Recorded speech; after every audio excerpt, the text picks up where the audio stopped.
Oke, ternyata karena kita sudah menuju ke arah draft pick terlalu cepat kali ini untuk bisa menuju ke arah game yang ketiga. Ingat Profesor, ini match point, ini penting sekali. Wah, banget Dan sih. Insilio, Insilio. bukan Incendio Supremacy. Itu, wah, zaman M4 dong. Oh salah ya? Nah, itu baru saya inget Pak kalau tim-timnya Pak. Ya. Kalau tagline, waduh. Saya tagline-nya. Iya juga Insilio, ya. Profesor, Insilio, ini udah setengah badan di jurang. udah setengah badan Di jurang. bener-bener kayak, ya walaupun memang pada kenyataannya kita harus melihat ya memang mereka dalam keadaan yang, waduh berat banget nih. Harus mengejar ketertinggalan dulu, terus baru mungkin kembali lagi untuk membalikan keadaan. Tapi sekarang mungkin keadaannya juga akan berbeda karena Insilio berada di second pick. Mereka melakukan ban terhadap Fanny, Zushin, dan Hilda. Melepaskan Yves untuk Rosa. Dan sekarang Matildanya di ban Ranger Mas. Jadi aku merasa kayak Ulf Hednar sudah mendapatkan draft yang sangat-sangat nyaman untuk sang mid laner. Oke, dan bahkan kalau ngomongin ke arah power hero dari Eve yang terbuka, ini bukan tanpa alasan. Kenapa? Lihat, terlalu banyak yang sudah dimainkan oleh tim of Hednar, dan ini adalah draft yang akan cukup berbeda dengan game 2 atau game yang pertama. Ah, setuju. Ada sedikit pembeda ya di sini ya, yang dimana kita bisa melihat bagaimana pemilihan dari Hylos juga dan Valentina lagi-lagi di sini masih dengan Valentina Reaper. Walaupun sebenarnya Ranger Mas jujur ya, aku cukup kaget lagi-lagi nih di babak final wildcard ketika kita mengetahui faktanya bahwa memang Reaper memiliki banyak sekali combo yang bisa dibawakan juga dengan adanya Lovely. Tapi dia masih berfokus dengan Valentina, dia masih berfokus dengan hero yang sangat stabil di mid lane. Coach G kayak membiarkan mereka tuh play around Valentina. Jadi apakah kayaknya malahan mereka harus udah boleh lupain gak sih Valentinanya? Karena 2 game udah nggak works nih kebetulan. Dan ngomongin ke arah Valentina, juga nggak harus di atas. Sekarang udah ada Eve loh di atas. Udah ada Eve. Jadi dia nggak harus ada di atas juga posisinya, Prof. Dan kalau mau pertukaran mau adil, ada Parsha. Ada Varsha. Dia bisa menyentuh ke gold laner, bahkan gold laner kayak Harit itu keganggu juga kadang. Ya, jadi kalau menurut aku terlalu dini membuka ke arah Valentina di atas. Kalau menurut aku Hylos sama satu lagi dan Valentina sebelum face ban kedua itu nggak masalah. Oke. Tapi jangan sampai di atas seperti ini, Prof. Nah itu dia tuh pertukaran trade-nya, jadi aku merasa kayak nggak begitu adil sih. Dan melihat adanya Chow yang lagi-lagi di-pick sama teman-teman dari Ulf Hednar, ini membuka kemungkinan kalau misalkan seperti yang Ranger Mas bilang tadi deh kayaknya. Apex 47 aja nih yang bakal membawakan hero ini. Kecuali kalau memang nanti mereka sudah memiliki rencana untuk membawakan Cici di bagian EXP agar ketemunya sama Hylos. Tapi untuk sekarang seenggaknya ada Joy yang diambil. Hero yang memang bisa melakukan dash ke belakang. Tapi ini keadaannya berbeda. Karena keadaannya ada Chow yang bisa install lock langsung ke arah dari Joy-nya. Ditutup Hayabusa, wise choice. Mereka take over ke arah Joy-nya tersebut dan Profesor. Entry itu join the fight. Join the fight? To the top-nya berarti? To the top, join the fight tuh M2. M2? Iya. M1-nya? M1-nya aku cari nggak ada deh tadi. EVOS Legends, bukan ya? Become Legend. Become Legends. Ya itu dia lah. Terus sekarang, melihat lagi pertanyaan-pertanyaan yang dari segi drafting phase-nya. Karena sampai saat ini kalau kita lihat dari pick Joy-nya, aku merasa kayaknya lebih bijak untuk nge-ban hero-hero yang bisa nangkep Joy-nya aja sih. Kayak Kaja kah mungkin di sini. Karena Kaja even gak ada draft yang bisa dibawakan ya untuk gold laner-nya. Aku merasa masih menjadi draft yang oke-oke aja sih untuk bisa dibawakan oleh teman-teman dari tim Ulf Hednar. Apalagi kalau ngomongin soal Yves, di sini mereka bisa ngejawab juga dengan Yves. Jadi untuk urusan targeting dan segala macamnya, pertama untuk hero-hero yang sulit masuk kayak misalkan Hylos, ini ya jatuhnya bakal bisa diganggu juga. Dan Suyo. Oke, Suyo. Suyo di ban menjadi sebuah band yang menurut aku pertanyakan Profesor. Karena ini tidak terlalu cukup menakutkan dengan 3 draft yang sudah dimainkan oleh tim Insilio.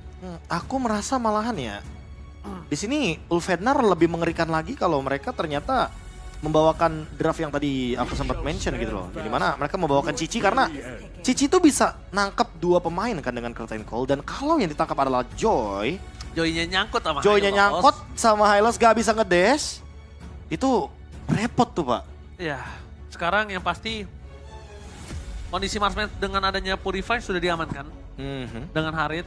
Dan sekarang harus ada salah satu jungle yang nggak terlalu depending on purple kalau mereka mau. Tapi kalau mereka tetap mau dengan jungle yang depending on purple, berarti pastikan roamernya ini ada Chow. Jangan ditaruh di XP lagi. Supaya Tigreal sekalipun ini bisa di-engage balik, Profesor. Ya, aku merasa kayak Cici open di sini, Cici bagus di sini. Tapi permasalahannya adalah mereka butuh badan juga dari Ulf Hednar. Kalau fighternya juga udah ditutup semua masalahnya. Hanya Bane yang tersisa. Dan Bane gampang banget untuk ditangkap dengan menggunakan Tigreal. Tapi ternyata mereka lebih memilih badan dibanding Cici. Terizla +1, yaitu adalah Ling. Dan last pick-nya menuju ke arah dari Moskov. Aku suka banget pick Moskovnya di sini, tapi permasalahan utamanya karena ada Terizla juga. Di sini Moskovnya benar-benar harus bisa memaksimalkan bagaimana play dari 4 pemain Insilio. Wah. Joy, Valentina, Tigreal, dan juga Hylos harus bisa menahan selama mungkin sampai Moskovnya bisa mencapai power spike Ya, di menit-menit tertentu. jujur ya, Profesor, ini kayaknya agak cukup mengerikan untuk dari segi Link. Walaupun kalau misal Profesor bilang ya Linknya punya makanan di arah belakang, tapi aku ngelihat Link ini punya potensial tercounter dengan adanya Tigreal dan juga Moskov. Jadi ngomongin di arah match point kali ini, dari Ulf Hednar kalau mereka kembali lagi melakukan hal yang sembrono seperti game 1 dan game kedua, ini bisa menjadi game yang keempat. So, mari kita menyaksikan the match point, the final wildcard. Siapakah yang akan melaju ke babak Swiss round? Mari kita menyaksikan di match point kali ini. Let's go to the Lane of Dawn. Land of Dawn akan menjadi saksi untuk kali ini. Best of 5 series. 2-0 sudah didapatkan oleh Ulf Hednar. Dan apakah kita akan melihat game yang keempat? Atau jangan-jangan kita akan melihat nanti tanggal 28 November. Bahwa Ulf Hednar yang akan berhadapan dengan Bloodthirsty King. Itu dia. Salah satu tim yang harusnya mereka sudah tahu resiko yang akan mereka hadapi.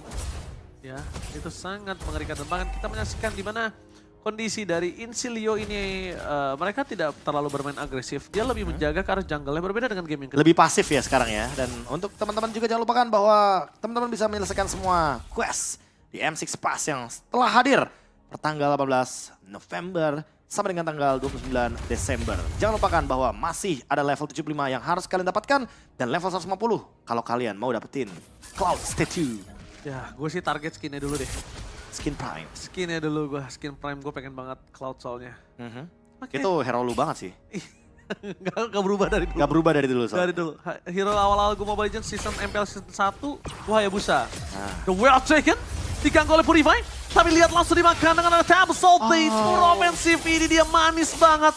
1 buah point killnya dikasih ke arah sosok TNC itu manis banget, Prof. Iya. Last hitnya. Last hitnya nggak dimakan sama Apex 47 walaupun pasifnya, walaupun stacknya nyala. Iya ini dia. Core yang lebih penting untuk melakukan last hit.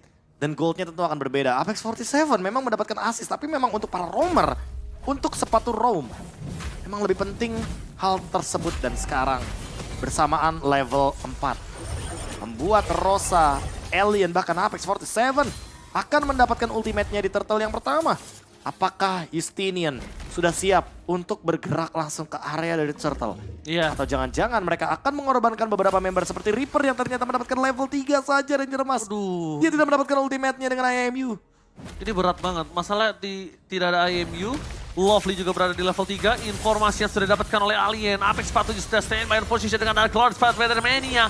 Target utama mereka adalah Rosa. Tapi dengan tidak adanya level 4 membuat dari Rosa ini tidak terlalu harus worry. Dan akhirnya Reaper berhasil membayang time supaya dia berada di level 4. Standby di arah Turtle. Alien dari depan sana. Perpasukan dari tim Insilio. Dengan ada kemasukan penalti zone dan non-point. Retribution non-point. 2 penalti zone dan Retribution yang berhasil memporak-porandakan dari Insilio.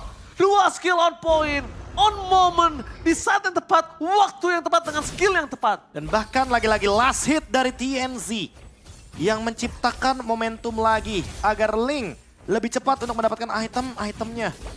Ini menciptakan satu momen yang menguntungkan bagi Ulf Hednar. 3-1 dari segi point kill. Dan sekarang TNZ udah gak memiliki ultimate lagi, gak memiliki Tempest of Blade, tapi untungnya dia masih punya Vince Poise. Bisa mundur ke belakang, hanya saja Dilihat dari sisi yang berlainan, Incilia sekarang harus mencari celah karena lihat level mid laner dan roamer dari kedua belah tim berbeda banget. Waduh.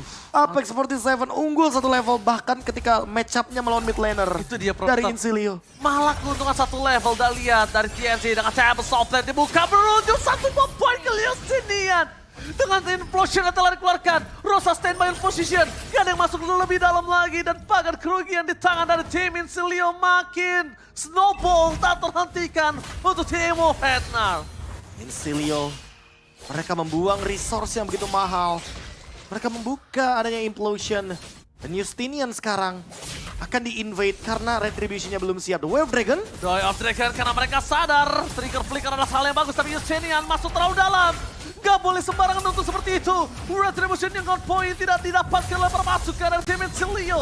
Wah, penalti zone copying yang tidak berhasil sama sekali, tapi Moskov akhirnya berhasil mencoba untuk menukar dengan satu poin kill Apex 47. Setidaknya ada satu buah hadiah untuk tim Incilia. Walaupun harus jauh banget sampai terbang ke arah top lane. Teamfight jangka panjang yang ditutup dengan adanya Spear of Destruction. Dan sekarang Sunshine lebih sadar untuk menjaga posisinya. Walaupun ada Justinian yang mengganggu di sana, tapi level dari TNC kayaknya nggak bakal dijawab. Turtle harusnya masih bisa dipegang sama Old Hednar. Oke, tapi lihat di depan sana dari tim Incilia, mereka all in menunjukkan seorang alien. Penalti zone dibalaskan dengan ada implosion yang sia-sia. What happened, Profesor? Mereka tahu itu sosok alien. Masih ada flicker. There is blood. Terlalu keras. Cajun Wave Dragon kali ini menunjukkan sosok seorang Justinian tanpa ada following up. Tidak berhasil mendapatkan satu point kill. Dan pertukaran dengan adanya all-in menuju ke arah alien adalah keputusan yang salah. Kurang tepat juga targetingnya sepertinya. Implosion ke satu orang. Ketika Lovely padahal bisa menahan terlebih dahulu. Sebelum ada Turtle yang kedua. Dan sekarang dapetin Turtle, dapetin Turret juga.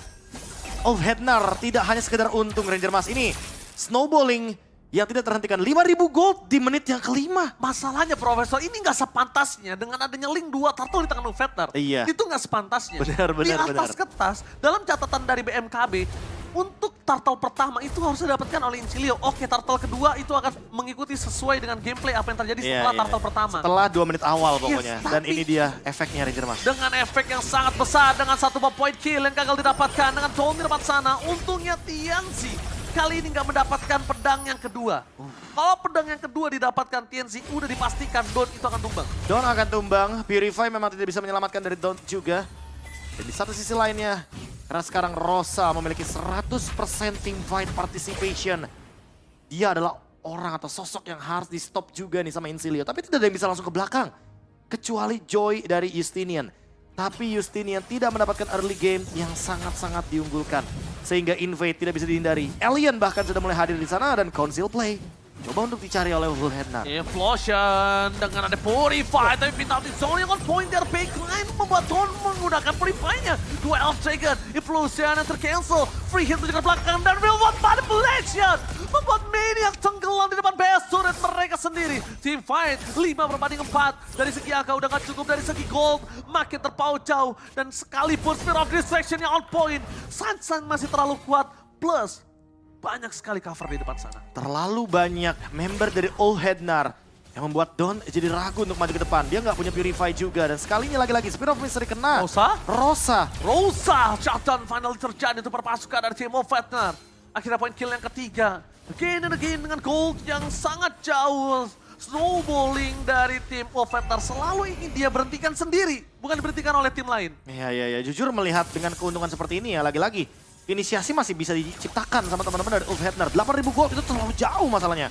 Tapi lihat di depan sana mereka mencoba untuk melakukan takeover Apex terhadap Turtle, tapi Apex 47 distraction, dua Elf Dragon, dan fokus dalam seorang Joy-nya gagal karena penalti zone berhasil dihindari oleh pasukan dari tim Incilia. Free hit dari belakang, one by one situation dari bottom lane, belum berhasil mendapatkan Moskov, tapi lihat di situ Dawn kali ini terstop dari dominasi yang mereka miliki, dan bahkan dengan adanya waktu yang berhasil dibagi time oleh Hednar, mereka berhasil membuat Turtle terakhir menjadi Bapak Lochan terhormat. Wow, ini berbahaya karena Lord terbuka di depan sana. Trade-nya 1 tukar 2. Don't terkena solo kill dia. Di area bottom lane sehingga membuka window baru Old Hednar. makin mendominasi. On the way 10.000 gold sepertinya Ranger Mas. Dengan mendapatkan Lord, gold lead-nya langsung menuju ke 8.000 di menit yang ke-8. 1k away per minute. Ini bener-bener keuntungan yang terlalu jauh. Abis 47 sendirian Justinian. Oke, Justinian. Wow, duel Dragon yang on point. Tapi lihat di sini Justinian berhasil mundur ke arah belakang. Dengan kondisi The Way of Dragon untungnya tanpa ada flicker. Untungnya. Kalau pakai flicker itu mungkin rugi di tangan Apex. Tapi kalau menurut aku ya emang kayaknya Apex sengaja nahan sih. Biar bareng sama Lord jalannya. Dia bakal ready dengan flicker jump in ke dalam area dari base turret. Apalagi di sana ada Don't. Tapi kayaknya targetnya bukan Don't karena Don't masih punya Purify. Sehingga mungkin targetnya bisa mengganti ke arah Mania atau bahkan Justinian sebagai Joy. Oke, lihat. The Way of Dragon with Flicker udah ready on position. Para pasukan dari tim Insilio, mereka langsung berkumpul menuju ke arah mid lane. Alliance standby on position. Para pasukan dari tim Insilio, mereka langsung fokus menuju ke arah target utama mereka, yaitu Bapak Lord yang terhormat. Dengan cepatnya Lord yang bergerak kali ini, dan Super Minion yang masih bergerak di arah mid lane, membuat para pasukan dari tim Wolfetar harusnya bisa standby melakukan invasi kedua. Tapi dengan linknya mundur ke arah belakang, kayaknya nggak ada invasi kedua sih, Prof. Harusnya. Base bisa dipaksa. Oke, reward manipulation kopian telah dibuka. Base bisa dipaksa, tapi kayaknya mereka lebih menuju ke arah top lane karena linknya udah standby. Kali ini linknya standby. No reward manipulation kopian dari sosok seorang Reaper. Kita akan melihat di mana apa kalian. Itu dia. Langsung cabik ke arah belakang para pasukan dari tim Insilio. Mereka berhasil dimakan dari Mania. Karena ada di depan sana membuat para pasukan dari Wolfetar berhasil mendapatkan PS turret. Tapi dengan adanya minion yang tersangkut dari mid lane, membuat tim dari Wolfetar cukup dengan 1 turret saja. Wow, Alien. Masih bisa invasi. Nah, masih bisa Masih bisa, sebenarnya. karena flicker cowoknya masih ada. Itu dia. Abis 47, apakah dia ingin memaksa mendapatkan mid lane turret karena flicker masih ready? Oke, apakah gantian? Tapi kali ini Reaper terlalu sakit dari Sunset di arah belakang. Sana Implosion yang akan digagalkan, tapi ternyata Implosion berhasil menumbangkan Sunset dengan Table Assault dan 4 offensive. 1 point kill tertukar dengan Justinian. Mundur ke arah belakang dan sempat coba dari TNC. Dan flicker dari Apex 47 berhasil menyelamatkan dirinya tanpa terkena Spear of Destruction. Untungnya tidak ada yang terkena Spear of Destruction. Kalau itu kena Don't, bisa membalikkan keadaan. Udah nggak ada apa-apa lagi. Tempest of Blade digunakan, flicker sudah tidak ada, Immortal pecah juga. Itu dia, untungnya tidak kena tombak. Emang kita tidak berbakat untuk bernyanyi sebenarnya. Makanya jadi caster. Sekarang kalau kita lihat dari itemnya, Holy Crystal. Sudah datangkan dari Sunshine. Ini membuka potensi baru, magic damage yang lebih tinggi lagi dengan ada Synchro Vision Chrono Dash. Dan Rosa, dia, Reward Manipulation digunakan. Tapi masih terlalu jauh karena Don't masih bisa kabur dengan Abyss Walk-nya. Masih terlalu terburu-buru guncangan yang dilakukan oleh para pasukan dari tim Wolfetar. Tapi kalau ngomongin ke arah Wolfetar kembali lagi, targeting fokus utama mereka jangan sampai mereka lepaskan. Karena sekalipun mereka lepaskan. Dan untungnya di sini Rosa, dia punya range-nya jauh, Prof. Iya, range Range-nya jauh. Jadi untuk mentarget ke arah Rosa ini agak cukup jauh. Meanwhile ke arah bottom lane, one by one situation. Lihat Tempest of Blade for offensifnya karena ada 1 tembok berhasil menyelamatkan dirinya. Ini kerugian di tangan dari tim Wolfetar. Purple tidak ada, Tempest of Blade tidak ada. Moskow-nya tidak terhentikan dari split push. Ya, Moskov akan tetap terus berada di area bottom lane. Don't masih punya 1 Spear of Destruction. Sehingga dia bisa hadir dengan teleportation yang dia gunakan dari Abyss Walk. Tapi Apex 47, apakah dia sadar bahwa di sana ada Don't? Apakah mereka ingin mengincar gold lanernya dulu? Dan itu dia pertemuan antara Chow dan Moskov. Hanya melakukan screening out saja. Dan Don't dikejar. Don't dikejar, The Way of Dragon! Oh my god, target mereka ke arah Don't. Purify udah dibuka. No, Abyss Walk! Profesor kami! 1 poin kill kembali didapatkan dan one last dari Justinian berhasil diselamatkan dengan adanya Reaper dan juga sosok dari sana Lovely. Wow, target Don't-nya dulu. Mereka nggak mau kena split push. Karena itu akan merepotkan Ulfhednar ketika lagi ada Lord. Dan sekarang dengan serangan yang lebih bebas lagi, Ulfhednar leading 10.000 gold. Mendapatkan Lord and Henge dengan bebasnya tanpa ada gangguan sama sekali. Memang menunggu Don't adalah jawaban dari Insilio. Tapi untuk sekarang Lord and Henge akan bergerak ke area top lane. Mereka tinggal clear mid lane dan juga bottom lane. Sehingga mereka ingin menciptakan 3 lane push. Winning condition dari Insilio hanya berharap bahwa Don't mampu untuk bertahan hidup dan tidak ditumbangkan sebelum Lordnya hilang. Oke, dan ini dia. Dengan kondisi Lord menuju ke top lane tanpa ada best turret. Mereka harus mengamankan 3 lane yang berbeda dengan high ground mereka. sangat mengandalkan dari Moskov. Valentina cuma punya satu real world manipulation, Profesor. Ya. Dan mampukah mereka mempertahankan? Mari kita menyaksikan dengan adanya wave yang bergerak di 3 lane berbeda. Tapi untung dari kondisi map yang aku lihat, Link-nya masih terlalu jauh. Ini dia. Link memang masih terlalu jauh tapi bisa tiba-tiba hadir di sana. Link bisa tiba-tiba hadir. Target mereka menuju ke Star Reaper. Belum ada real world manipulation dengan 3 lane yang tidak mereka dorong secara maksimal. Dan bahkan Alien mundur ke arah belakang. Dengan sosok dan duel Dragon! Langsung dengan real world manipulation berhasil menumbangkan Lovely. Fokus ke arah belakang dengan Temple Sublime River pun tumbang. Ini bencana! Insilio kehilangan 4 pemainnya, triple kill di tangan dari sosok seorang Sasen, dan ini dia Hednar menuju ke babak Swiss Round M6 World Champion. Menumbangkan Insilio tanpa balas 3-0. Ulf Hednar akan join di M6.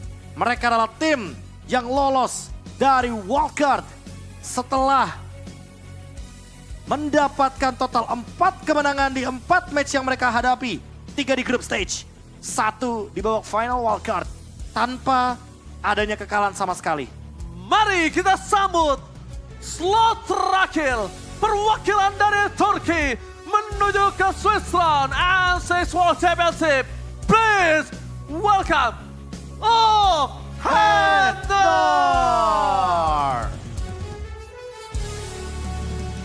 Wow, ini dia. Intense team fight di game pertama, game kedua. Di game yang ketiga ternyata keadaan berbeda, 3-0. Oke. Dan ini dia, Ulf Hednar. Ulf Hednar. Tim yang mungkin kesulitan untuk bisa menuju ke babak final wildcard, tapi ternyata di balik itu semua, Profesor KW, mereka belajar untuk bisa menyelesaikan dengan cepat sih. Dan mengatasi dari final wildcard. Dan satu hal yang mereka harus perbaiki dari segi gameplay mereka adalah satu, disiplin. Disiplin. Cukup tapi di situ sih. Jujur ya, melihat perjalanan Ulf Hednar, sadar nggak sadar, mereka tuh cuma kesulitan di grup A. Betul. Mereka cuma kerepotan di grup A. Dan ketika ada satu tim, Canfeng Yokai, yang dimana ternyata ini menjadi kendala. Tapi ketika berada di final wildcard, mereka lancar banget. karena yang mereka lawan kali ini, mereka udah tahu cara mengatasinya, Prof. Kemarin kita lihat terlalu banyak banget kerikil-kerikil yang dilakukan oleh dari sisi Insilio. Nah, itu dia. Jadi itu catatan semua. Tapi sebentar lagi kita akan melakukan interview yang ada di Malaysia. Tapi kita masih menunggu konfirmasi terlebih dahulu sambil kita siapkan. So, menuju ke interview Malaysia. Let's go. Last ever M6 ticket, winning the wild card after 4 crucial days. Congratulations to Ulf Hednar, very congratulations. An amazingly played game today. Now, let's go with Apex 47 first. Now, Apex 47, after all the challenges you guys had to overcome, what does this victory means for the team? Because I saw that whenever you guys win, you guys tend to get emotional, you guys seem to get very excited. Yani çok mutluyuz. Burada 2-3 haftadır buradayız. Çok sıkı çalışıyoruz. Günde 10-12 saate yakın çalışma yapıyoruz. Çalışmamızın karşılığında almamız bizi çok mutlu ediyor. Çok mutluyuz. We train about 10 to 12 hours a day. It's good that the plant that's growing to see, like it's good thing for us. Like we are happy. Okay, you guys are happy. Now, obviously, it's a very good thing for you guys because this thing is huge. And guys, 10 to 12 hours a day is no joke. So I gotta give it to you guys. Okay, now Alien, you have actually just secured your 4th ever M Series appearance. What keeps you motivated to just do better and always be at the peak of your performance? Mutluyum. Yani bir alışkanlık oldu benim için. Beni seven, destekleyen herkese teşekkür ederim. Öncelikle anneme, babama ve kız arkadaşıma teşekkür ediyorum. He thanks to everyone and firstly to his parents and his girlfriend. Oh, that's cute. Shout out to his parents and to his girlfriend.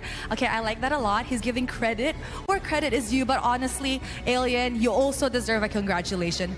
4th time M Series appearance, that is no joke. Now, Tianzi, I have a pretty nice question for you. Your first ever match in the Swiss stage will be going up against NA's Bloodthirsty Kings. How are you guys preparing for this matchup, and how are things looking like for you guys?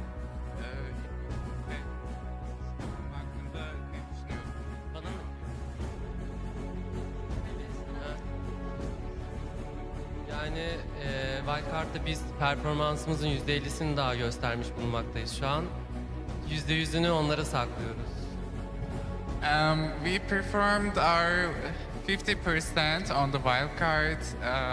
We are securing it to. Okay. We are waiting for our 100% for the Swiss stage. Ooh, just 50%? So we're gonna be seeing a full force Ulfanar in the Swiss stages, and I am excited. Do you have maybe a message to BTK? Maybe TNZ. Any message for BTK? Good luck to them. Good luck to them. Okay, now maybe we can talk to Rosa. Rosa, the last time Kagura was picked in the M Series was M4, which essentially means 2 years ago. Now, in your opinion, is Kagura a viable pick in this patch, or more of a highlight of your versatility in playing multiple heroes?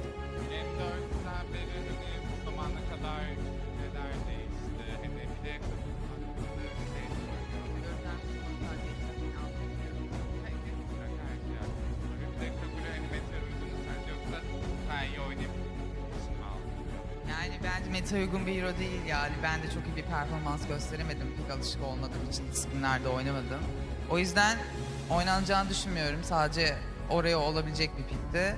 M4'ten bu yana değişen şeylere gelecek olursak da bizim açımızdan birlikte çok daha iyi bir performans gösterdiğimizi düşünüyorum. Birlikte hep birbirimize güvendik, çalıştık ve çok daha iyi bir takım oyunu gösterdiğimizi düşünüyorum. M6 sürecinde de bunun çok daha fazlasını göstererek ilk 4'e girmeyi planlıyoruz. He said Kagura isn't that good in this meta, but against those opponents, I mean the heroes, Kagura could be pickable, so that's why we picked. If we come to what is difference after like before M4 and now, we are more stick together and we trust each other more than like enough. And like we will try to do our best. No, we will do our best, and we are willing to get top 4. Wow, top 4. All right, they will not try to do their best because they want to do their best. Okay, now Rosa, just a final question, Rosa.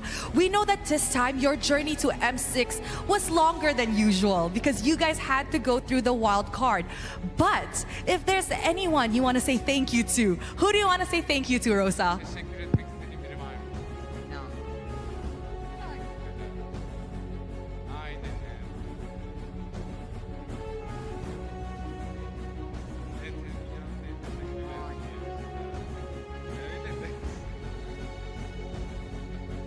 Okay, Rosa, come on. Bu zamana kadar bizi destekleyen herkese tekrardan teşekkür ederim. Bizi izleyen ve sonsuz güvene sahip olan kişilere buradan tekrardan teşekkürlerimi iletiyorum.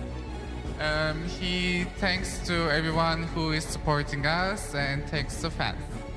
All right, once again, congratulations to Ulfanar for securing the last ever M6 ticket that they had to fight over a battle of 4 days. Congratulations, guys. I will see you guys in the Swiss stage. And now it's time to throw it back to the casters to break down what happened in the finals of the wild card. Casters, take it away.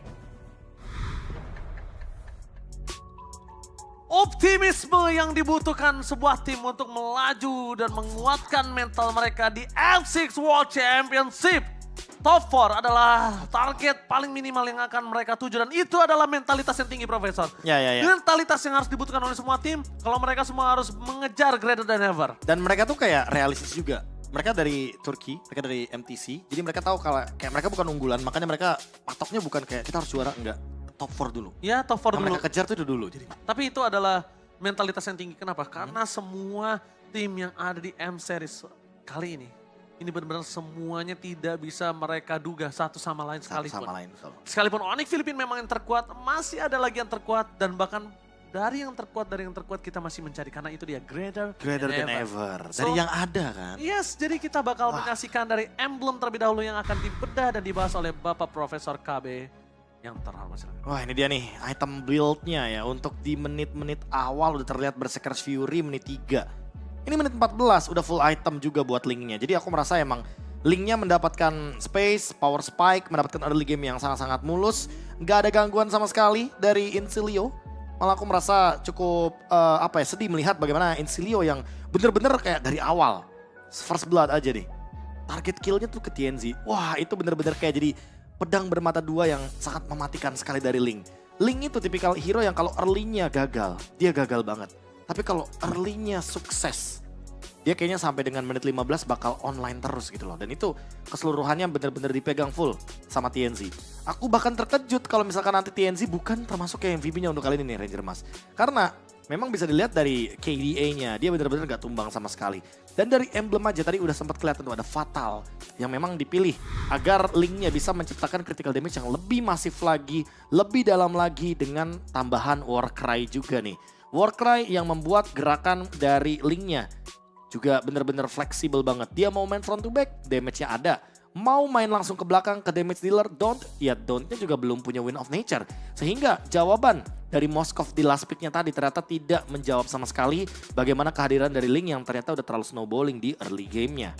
Ini udah gap gold-nya aja jauh banget sih, 13.000 berbanding dengan 9.000. Sehingga kalau kita melihat game ini yang terus berjalan ke late game juga aku merasa kayaknya perbedaannya cuma di Moskov yang bisa nahan Link-nya aja atau enggak, udah. Karena semakin lama game berjalan, ya udah pasti Link-nya juga bakal tetap memiliki power yang sama, late game yang sama juga.